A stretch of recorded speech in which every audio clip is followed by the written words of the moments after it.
बैसाख का महीना है ना, जितने यहाँ बैठे और जितने आस्था चैनल पर सुन रहे हो, जितने फेसबुक यूट्यूब पर कथा श्रवण कर रहे, प्रयास करना, बैसाख के महीने में मिट्टी के पात्र में जो रात्रि भर जल रखा हो, मिट्टी के पात्र में अगर आपके पास में घड़ा हो, हंडा हो, नी हो, तो दिया हो, दीपक हो, कुल्लड़ हो, कोई भी तुम्हारे पास में जो मिट्टी का पात्र, उसमें जल भरना। वो जल बैसाख के महीने की किसी भी सोमवार के दिन या किसी प्रदोष के दिन या बैसाख महीने के शिवरात्रि के दिन वो मिट्टी के पात्र का जल अपने घर के प्रत्येक व्यक्ति का स्पर्श कराकर उस मिट्टी के पात्र के जल को तांबे के पात्र में डाल लीजिए और घर के प्रत्येक व्यक्ति का स्पर्श करा लीजिए और शंकर भगवान पर कुंडकेश्वर महादेव के नाम से समर्पित करिए। कभी जीवन में पीछे पलट कर देखने की जरूरत नहीं पड़ेगी। आप जाकर जल चढ़ाएंगे। आप भी बना लो एक नियम कि बैसाख महीने की शिवरात्रि मुझे भी शंकर भगवान को अपने दिल की बात कहते हुए, अपने मन की बात कहते हुए, रोग मुक्ति के लिए, कार्य सिद्धि के लिए, धन वैभव संपदा के लिए, समृद्धि के लिए मुझे भी जल चढ़ा, मैं भी जल समर्पित। एक लोटा पानी शिव जी को, उसमें बेलपत्र डालने के बाद हेड लें, उस जल को या कोई मिट्टी का सकोरा हो, बर्तन हो, घड़ा हो, कलश हो, उसमें भरा हुआ रखा हो, वो तांबे के पात्र में डाल लो, उसको ले जाकर चढ़ा दो। और एक और चीज का ध्यान रखना,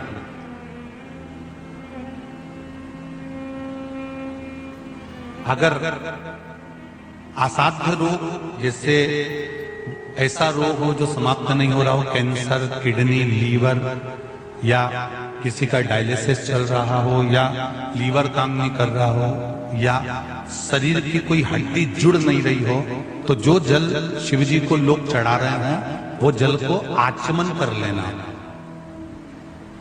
और आचमन शंकर भगवान की छोटी बेटी अशोक सुंदरी के नाम से करना, उसका आचमन केवल अशोक सुंदरी के नाम से। और शंकर भगवान की सबसे छोटी लड़की अशोक सुंदरी नंदनवन में पैदा हुई, जन्म ली, नंदनवन में जन्म लिया। नंदनवन मतलब काशी। घर के छोटे बच्चों को भी बोलो, बड़ों को भी बोलो, बुजुर्गों को भी बोलो, चलो एक लोटा पानी चढ़ा के आते हैं, चलो।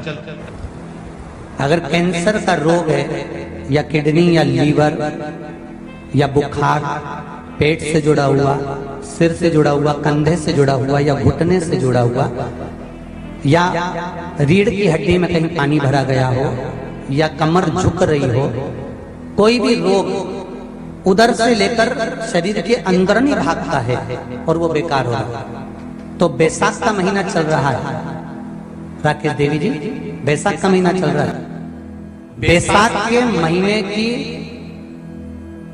शिवरात्रि के दिन, बैसाख के महीने की जो शिवरात्रि आई है, हर महीने शिवरात्रि आती है, तो बैसाख की जो शिवरात्रि है, इस शिवरात्रि के दिन सुबह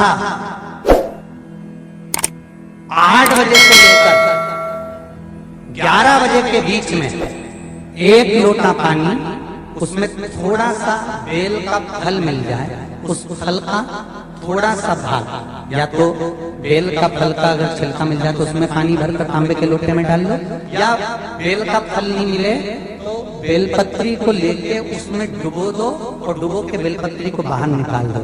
वो पानी भगवान शंकर को शिवरात्रि के दिन, बैसाख महीने की जो शिवरात्रि है, बैसाख के महीने में प्रत्येक महीने शिवरात्रि आती है, बैसाख के महीने की शिवरात्रि के दिन सुबह 8 बजे से लेकर 11 बजे के बीच में शंकर भगवान को अपना रोग और बीमारी का बोलकर शंकर भगवान को जल समर्पित कर आ जाओ। बाबा पर विश्वास रखकर चढ़ाना, धीरे धीरे ठीक हो जाओ। शिव पे भगवान शिव की सुबह के समय जाकर, और अगर बेलपत्री का पानी नहीं मिले तो मिट्टी के पात्र का पानी, आपको कथा में कहा, मिट्टी के पात्र का पानी, वो भी शंकर भगवान को समर्पित कर सकते।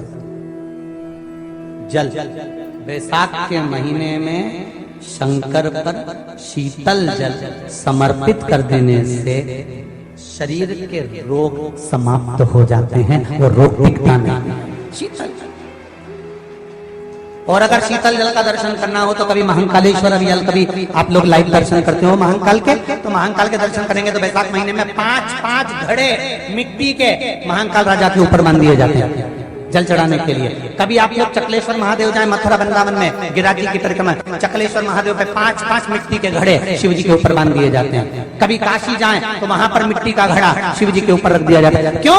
क्योंकि वो मिट्टी के पात्र का जल जब बैसाख के महीने में शिव पर गिरता है तो जो उस जल को समर्पित करता है वो रोग से मुक्त हो जाता है, बड़ी बीमारी में घिरता नहीं। जयंत ब्राह्मण के मुख से श्रवण कर लिया था कि बैसाख महीने में अगर शिवरात्रि पड़े और उस शिवरात्रि पर एक कलश का पात्र लोटा तांबे का या मिट्टी में रखा हुआ जल पात्र में लेकर एक बेलपत्र का छोटा सा भाग उसमें छुआया हुआ, और फिर निवेदन कर रहा हूं अगर बेलपत्र उस दिन नहीं मिले तो पात्र लेकर चले जाना मंदिर में। मंदिर में शंकर जी पे तो बेलपत्र चढ़ी होगी ना, अरे बोलो तो जरा, चढ़ी होगी ना। उसी बेलपत्र को धोकर फिर जल के पात्र में उसको छुआकर फिर शंकर भगवान को भाव से दिल से जो चाहते हो, धन वैभव संपदा सत्ता या रोग से मुक्ति चाहे उधर से जुड़ी हो। हाँ, एक चीज का ध्यान करना, अगर संपदा के लिए, विवाह के लिए या विद्या के लिए या अन्य चीजों के लिए आप शिव जी को जल चढ़ा रहे हो तो उसके जल को उठाकर नहीं लाना है। और अगर रोग के लिए जल चढ़ा रहे हो कि मुझे ये तकलीफ है, घर में ये बीमारी चल रही है या रोग चल रहा है या किडनी का या लीवर का या कैंसर का या ब्लड प्रेशर का, तो जो जल तुमने समर्पित करा उसको लेकर आकर आचमन भी करना। कौन से दिन? जम के बोलो जरा। शिवरात्रि। शंकर कह रहे हैं, माँ उमा से, माँ पार्वती से मेरा महेश कह रहा है, मेरा बाबा भोलेनाथ, मेरा बाबा विश्वनाथ, मेरा त्रिकालदर्शी कैलाशी अविनाशी कह रहा है कि हे पार्वती,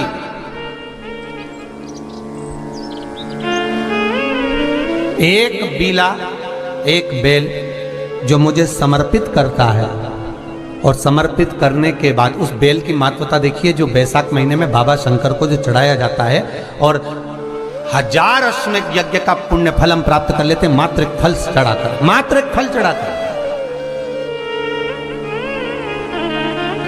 हे पार्वती,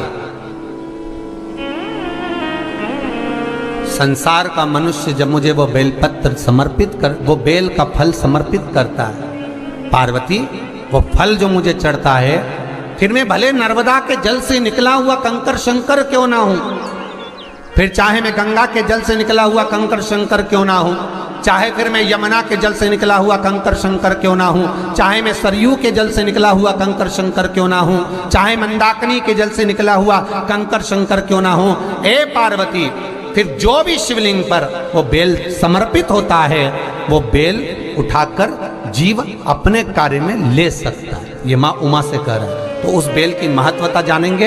अब अपन उस बेल को जानने के लिए वापिस स्कंद पुराण में चले तो स्कंद पुराण में लिखा हुआ है कि जो बेल बैसाख के महीने में शंकर को चढ़ाया जाता है वो बेल का फल उठाकर रख लिया जाता है।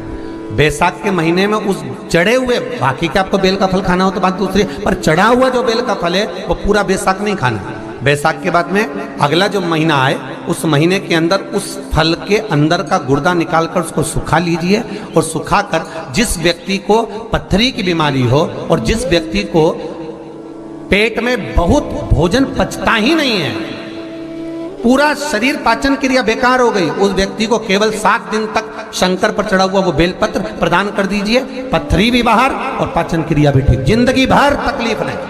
उस बैसाख में उस फल की इतनी महत्वता बाबा भोलेनाथ स्कंद पुराण, लिंग पुराण, नर्मदा पुराण, पद्म पुराण के अंतर्गत, शिव महापुराण के अंतर्गत वर्णन कर उसकी महत्वता है। वो बेल का फल साधारण नहीं हो सकता। अब मंदार का जो पुष्प होता है, आंकड़े का जो फूल होता है, एक सफेद कलर का भी होता है और एक गुलाबी कलर का भी होता है। देखा है आप लोगों ने? बोलो, जम के बोलो, देखा है ना? गुलाबी कलर का जो पुष्प होता है वो आप मंदार का, आंकड़े का जो गुलाबी कलर का पुष्प होता है आप टीवी पे देख रहे होंगे, एक सफेद देख रहे होंगे, एक मंदार का गुलाबी फूल, नीला कलर का फूल देख रहे होंगे। जो नीला कलर का जो पुष्प होता है, गुलाबी कलर का जो आंकड़े का फूल होता है, प्रयास करना। जब किसी विषम परिस्थिति में फंस गए, विषम परिस्थिति, जब आपको लग रहा है कि मुझे बहुत भय लग रहा है, कुछ बुरा होने वाला, आपको लग रहा है आज मेरी उल्टी आंख बहुत फड़क रही है, कुछ गड़बड़ होने वाला है, आपको लग रहा है मेरी सीधी आंख फड़क रही, कुछ गड़बड़ होने वाला है, तब केवल वो नीला जो गुलाबी पुष्प है मंदार का, उसको कहीं से लाकर शिवालय में अशोक सुंदरी वाली जगह पर स्पर्श कर कर शिवलिंग पर आप चढ़ा दीजिए। आपकी विषम परिस्थिति कैसी भी होगी वो रास्ता बनाकर बाहर निकल जाएगी, आपको फंसना नहीं, परेशान नहीं। मंदार आंकड़ा, सफेद आंकड़े का पुष्प भी भगवान शिव को समर्पित होकर, जैसे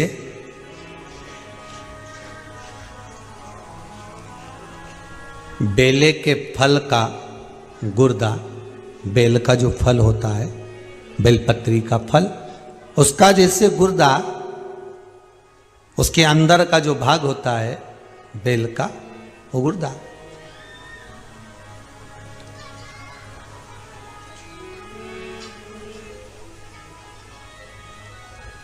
उसको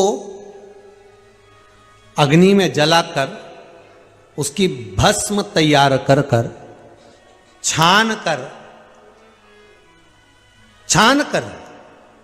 जब जब आपके यहां विद्वान ब्राह्मण शिव जी का अभिषेक कराते हैं, पूजन कराते हैं, तो उसमें लिखते हैं पूजन के साहित्य में बेलपत्री, धतूरा, दुर्वा, ये उसमें नीचे लिखेंगे भस्म। लिखते कि नहीं लिखते? लिखते हैं ना, भस्म अभिषेक में चाहिए रहती है। तब उस भस्म का थोड़ा सा भी भाग आप अगर शिव को समर्पित कर रहे हो तो ये जान लें कि शंकर मनवांछित फल प्रदान कर रहे हैं, शिव फल प्रदान कर रहे हैं।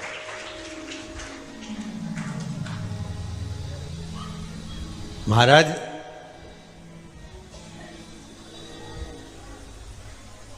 बेलपत्री के वृक्ष के नीचे बैठकर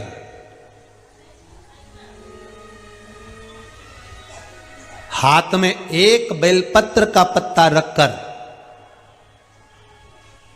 आप पंचाक्षर मंत्र नमः शिवाय, ओम नमः शिवाय या श्री शिवाय नमस्तुभ्यम या महामृत्युंजय मंत्र का स्मरण कर रहे हो, पर डंडी का भाग अपनी ओर, बेलपत्र की बीच वाली पत्ती का भाग बीच वाली उंगली की ओर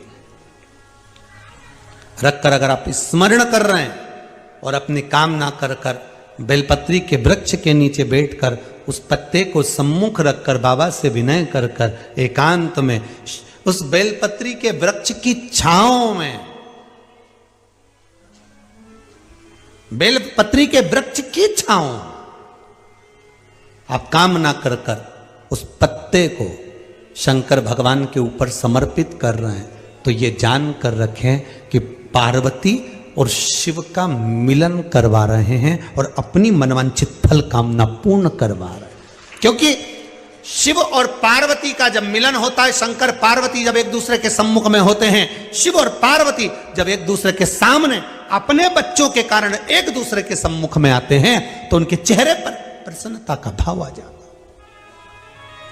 वो फल, मनवांचित फल की कामना, आप जिस कामना के लिए कर रहे हैं, विवाह के लिए, नौकरी के लिए, सर्विस के लिए, व्यापार के लिए, रोग मुक्ति के लिए, आप जिस कामना से कर रहे हैं, ईश्वर महादेव, जो व्यक्ति पथभ्रष्ट हो जाए, जैसे मदिरा के नशे में पड़ गया, कहीं जुए में पड़ गया, कहीं मांसाहार में पड़ गया, कहीं व्यसन में पड़ गया, कहीं गलत काम में अगर कोई जा रहा है, तो श्रंभेश्वर महादेव के नाम से काली तिल भगवान शिव को समर्पित करी जाती है।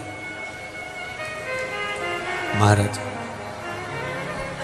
काली तिल को वापस उठाकर ले आते हैं, उसी काली तिल को जो मदिरा का नशा करने वाला होता है या जो गलत व्यसन में डूबा हुआ होता है, उसको वो सुबह के समय अगर नहीं खाता तो भोजन के साथ उसको दिया जाता है। श्रंभेश्वर महादेव, एक बेलपत्री का भी बहुत अच्छा प्रयोग है श्रंभेश्वर महादेव का। मदिरा पीने वालों के लिए, मांसाहार, व्यसन में, जुए में, वेश्यावृत्ति में, पर नारी में, गलत जगह पर जो डूबे रहते हैं उनके लिए। पहले की कथा में उसका वर्णन किया है बेलपत्री पर। श्रम्भेश्वर महादेव, एक बार सब बोलेंगे, कौन से महादेव? श्रम्भेश्वर महादेव। फिर जम के बोल लो एक बार, श्रम्भेश्वर महादेव। जब हमारे घर में क्रोध बढ़ता है या कोई गलत कार्य में जाने लगता है तो श्रम्भेश्वर महादेव का हमें शरणागति लेना चाहिए, श्रम्भेश्वर महादेव का पूजन करना चालू कर देना चाहिए। कई लोग कहते हैं महाराज जी ये श्रम्भेश्वर महादेव का मंदिर कहाँ मिलेगा, हम कहाँ पूजन करने जाए? कहीं नहीं जाना, तुम्हारे घर के पास में जो शंकर जी का मंदिर है वहीं जाओ, उसी देवालय में, उसी मंदिर में जाओ, श्रम्भेश्वर महादेव के नाम से जल चढ़ाना प्रारंभ करेंगे। वो जल जो गलत संगत में पड़ा हुआ है उसका आचमन कराना प्रारंभ करेंगे, अपने आप उसकी धीरे धीरे बुद्धि सुधरना प्रारंभ हो जाएगी। ऐसा श्रम्भेश्वर महादेव का है। साथ की शिवरात्रि आ रही है, छोड़ना मती। बेलपत्री का पत्ता जल में डालकर भले पत्ते को निकाल देना, और वो जल, जो रोग है, जो बीमारी है, संपदा नहीं आ रही हो, दुकान नहीं चल रही हो, व्यापार नहीं चल रहा हो, बच्चे चिड़चिड़े हो गए हो, क्रोध पड़ रहा हो, तो भी बाबा पर घर के प्रत्येक व्यक्ति एक लोटा जल जरूर चढ़ा के आना, शिव को नमन कर आना। ये मौका नहीं मिलता कि बैसाख महीने की शिवरात्रि मुझे भी शंकर भगवान को अपने दिल की बात कहते हुए, अपने मन की बात कहते हुए, रोग मुक्ति के लिए, कार्य सिद्धि के लिए, धन वैभव संपदा के लिए, समृद्धि के लिए मुझे भी जल चढ़ा, मैं भी जल चढ़ा। एक लोटा पानी शिव जी को, उसमें बेलपत्र डालने के बाद हेड लें उस जल को, या कोई मिट्टी का सकोरा हो, बर्तन हो, घड़ा हो, कलश हो, उसमें भरा हुआ रखा हो, वो तांबे के पात्र में डाल लो, उसको ले जाकर चढ़ा दो। और एक और चीज का ध्यान रखना,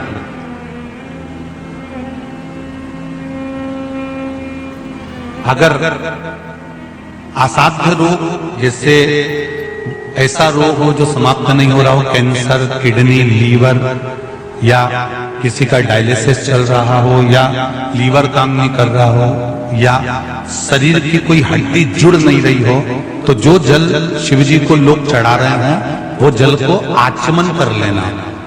और आचमन शंकर भगवान की छोटी बेटी अशोक सुंदरी के नाम से करना, उसका आचमन केवल अशोक सुंदरी के नाम से। और शंकर भगवान की सबसे छोटी लड़की अशोक सुंदरी नंदनवन में पैदा हुई, जन्म लेती, नंदनवन में जन्म। नंदनवन मतलब काशी। घर के छोटे बच्चों को भी बोलो, बड़ों को भी बोलो, बुजुर्गों को भी बोलो, चलो एक लोटा पानी चढ़ा के आते हैं, चलो। अगर कैंसर का रोग है, या किडनी, या लीवर, या बुखार, पेट से जुड़ा हुआ, सिर से जुड़ा हुआ, कंधे से जुड़ा हुआ, या घुटने से जुड़ा हुआ, या रीढ़ की हड्डी में कहीं पानी भरा गया हो, या कमर झुक रही हो, कोई भी रोग उधर से लेकर शरीर के अंदर नहीं भागता है और वो बेकार हो रहा है। तो बैसाख का महीना चल रहा है राकेश देवी जी, बैसाख का महीना चल रहा है। बैसाख के महीने की शिवरात्रि के दिन, बैसाख के महीने की जो शिवरात्रि आएगी, हर महीने शिवरात्रि आती है, तो बैसाख की जो शिवरात्रि है, इस शिवरात्रि के दिन सुबह 8 बजे से लेकर 11 बजे के बीच में एक लोटा पानी, उसमें थोड़ा सा बेल का फल मिल जाए, उस फल का थोड़ा सा भाग, या तो बेल का फल का अगर छिलका मिल जाए तो उसमें पानी भरकर तांबे के लोटे में डाल लो, या बेल का फल नहीं मिले तो बेलपत्री को लेके उसमें डुबो दो और डुबो के बेलपत्री को बाहर निकाल दो। वो पानी भगवान शंकर को शिवरात्रि के दिन, बैसाख महीने की जो शिवरात्रि है, बैसाख के महीने में प्रत्येक महीने शिवरात्रि आती है, बैसाख के महीने की शिवरात्रि के दिन सुबह 8 बजे से लेकर 11 बजे के बीच में शंकर भगवान को अपना रोग और बीमारी, शंकर भगवान को जल समर्पित कर रहा, बाबा पर विश्वास रखकर चढ़ाना, धीरे धीरे ठीक हो जाएगा। शिव से भगवान शिव की सुबह के समय जाकर, और अगर बेलपत्री का पानी नहीं मिले तो मिट्टी के पात्र का पानी, आपको कथा में कहा मिट्टी के पात्र का पानी वो भी शंकर भगवान को समर्पित कर सकते। जल बैसाख के महीने में शंकर पर शीतल जल समर्पित कर देने से शरीर के रोग समाप्त हो जाते हैं, वो रोग टिकता नहीं। शीतल, और अगर शीतल जल का दर्शन करना हो तो कभी महाकालेश्वर अभियान, कभी आप लोग लाइव दर्शन करते हो महाकाल के, तो महाकाल के दर्शन करेंगे तो बैसाख महीने में 5-5 घड़े मिट्टी के महाकाल राजा के ऊपर मान दिए जाते हैं जल चढ़ाने के लिए। कभी आप लोग चकलेश्वर महादेव जाए मथुरा वृंदावन में गिरिराज जी की परिक्रमा, चकलेश्वर महादेव पे 5-5 मिट्टी के घड़े शिव जी के ऊपर बांध दिए जाते हैं। कभी काशी जाएं तो वहां पर मिट्टी का घड़ा शिव जी के ऊपर रख दिया जाता है। क्यों? क्योंकि वो मिट्टी के पात्र का जल जब बैसाख के महीने में शिव पर गिरता है तो जो उस जल को समर्पित करता है वो रोग से मुक्त हो जाता है, बड़ी बीमारी में घिरता नहीं। बैसाख के महीने में सत्तू जरूर खाओ, और सत्तू चाइना से नहीं आएगा, इंडिया में बनेगा।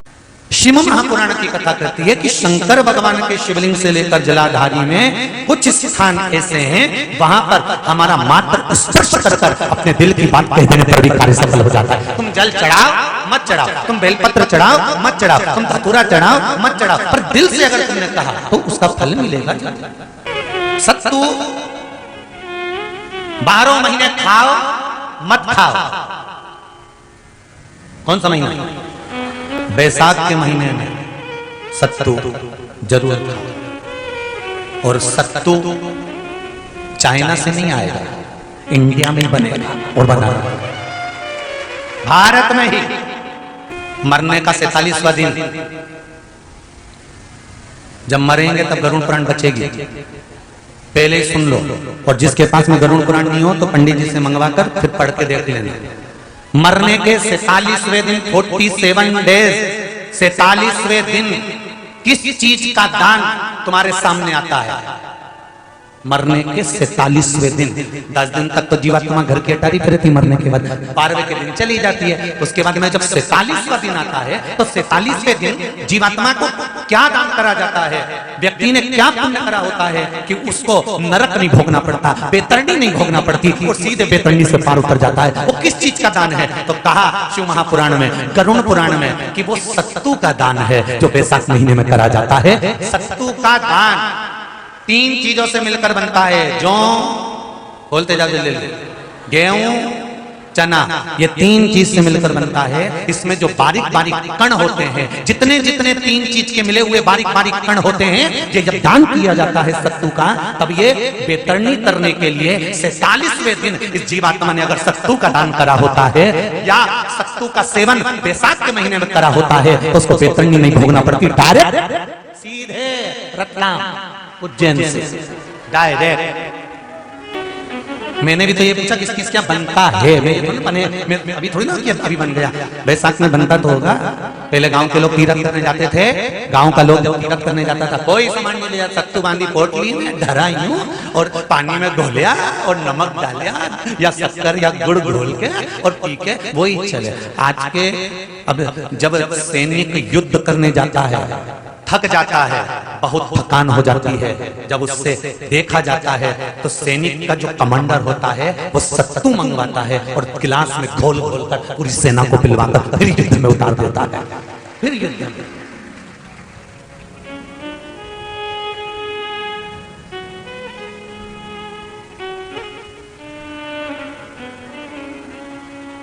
साधारण नहीं है महाराज। सत्तू में जितने बारीक बारीक कण होते हैं, जितने बारीक बारीक कण, अब तुम्हें कम करना, अभी जब फ्री हो तो कागज पे रख के सत्तू का एक कण गिनना, 1 2 3 बारीक बारीक गिनते रहना जरा। तो तुम्हारा क्या जाए गिनने में? भगवान कृष्ण के हाथ में पट्टी बंधी थी तो उनने भी तो रुक्मणी को गिनने को दिया था, जरा गिन तो जरा इसमें कितने धागे। रुक्मणी जी ने कहा इसमें 9,999 धागे हैं। भगवान ने कहा बस यही 9,999 मुझे द्रौपदी को वापिस लौटाना है। गिनती लगा लो, अभी अभी लगा लो, ऊपर तो भगवान गिन के बता ही देगा कि तुमने जो सत्तू दान करा था, तुमने जो सत्तू खाया था, तुमने जो सत्तू भगवान को दिया था, सत्तू का लड्डू बनाकर तुमने बैसाख महीने में भगवान की जो पूजन करी थी, तो अमावस्या के दिन, पूर्णिमा के दिन या अक्षय तृतीया के दिन तुमने जो सत्तू दिया था, भगवान तो गिनती बता देगा कि सत्तू में कितना कण था।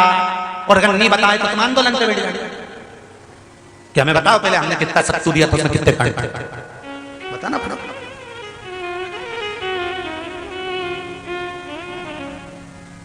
एक शिव की आराधना में चांगुना ने एक लोटा जल भरा, उसमें थोड़ा सा चंदन डालकर बेलपत्री के वृक्ष के नीचे ले जाकर डाल देती, थोड़ा सा जल बचाकर शिव जी को डाल देती। शंकर भगवान ने एक दिन चांगुना के सामने मन में विचार प्रकट करा और पार्वती जी से कहा, पार्वती एक बात समझ में नहीं आती, आधा जल ये बेलपत्री को देती है, आधा जल मुझे देती है। जब आधा जल मुझे देती है तो मुझे बड़ा गुस्सा आता है, क्योंकि बच्चे और बूढ़े ये दोनों एक समान है।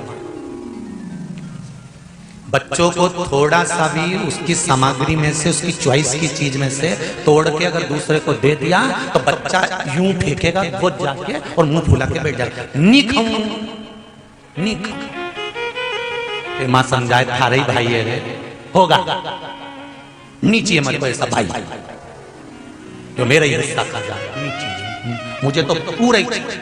फिर मां अंदर जाएगी, फ्रिज में से वापिस पूरा की पूरा आम निकाल के लाएगी और आम देगी, ये पूरा है, चक्कू से कटा नहीं देख, छोरा भी इतना है वाला, पूरा घुमा घुमा के देखेगा।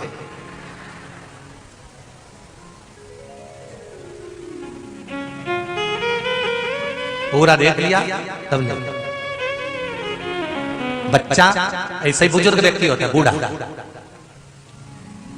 पति को भोजन दिया तो उसमें चटनी रख दी, जीरा मन रख दिया, पापड़ सेक के रख दिया, और बुढ़ा व्यक्ति जब भोजन करा तो उसमें कहीं नहीं, तो बूढ़े की निगाह में तो ही जाता है कि बताओ अपनी तो वैल्यू घस गई। तो बच्चे के मन में और बुजुर्ग के मन में आ जाता है, बच्चा और बूढ़ा एक साथ। भगवान ने कहा ये आधा जल कहां ढोल के आती है? पार्वती जी ने कहा उसके संतान नहीं है, इसलिए वो बेलपत्री की भी आराधना करती है और आपकी भी आराधना करती है। ठीक है,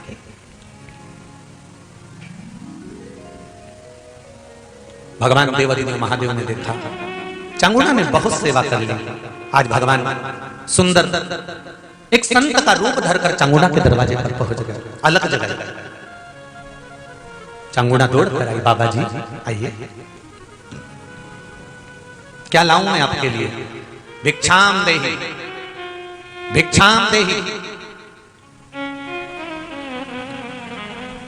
बाबा ने सब दूर से भिक्षा ली और चांगुना जैसी परात भरकर रानी चांगुना देवी खूब सारा सामान लेकर आई, तो बाबा ने मना कर दिया, मैं आपके हाथ की भिक्षा नहीं ले सकता, मुझे नहीं लेना। क्यों? कहा आपकी संतान नहीं है, आपकी औलाद नहीं है, संतान नहीं है, और अगर आपकी संतान नहीं है तो आपके हाथ की भिक्षा लूंगा तो मैं भिक्षा लेकर जाऊंगा कहां? मुझे आपके हाथ की भिक्षा नहीं चाहिए। इतने में चांगुना ने उस संत के चरण पकड़े और संत के चरण पकड़कर चांगुना कहने लगी, देखिए बाबा जी, जन्म मरण और परण ये तो तीन देवादिदेव महादेव के हाथ में है, संतान देना और ना देना ये शिव जी के हाथ में है, शंकर के हाथ में।